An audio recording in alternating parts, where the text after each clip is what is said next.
ওই গরুটার দিয়ে তাকায় দেখছো, এক বেলা খানাও দিলা না, মাসে বেতনও দিলা না।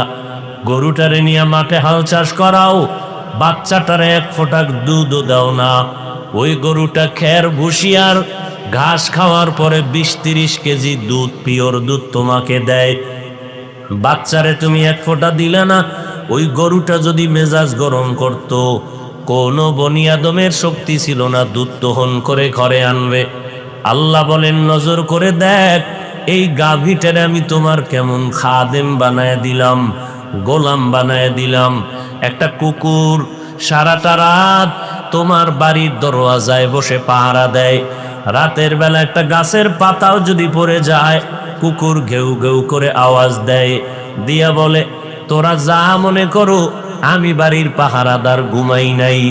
আমার মালিকের পাহারা দেওয়ার জন্য আমি এখানে দণ্ডায়মান হয়ে গেলাম। এই কুকুর সারা রাত তোমার ঘর বাড়ি পাহারা দেয়, বিনিময়ে তুমি এক বেলার খানাও দাও নাই, একটা টাকাও দাও নাই। কুকুর কোনো দিন রাগ করিয়া মালিকের কামড়ও দেয় নাই। আল্লাহ পাক বলে,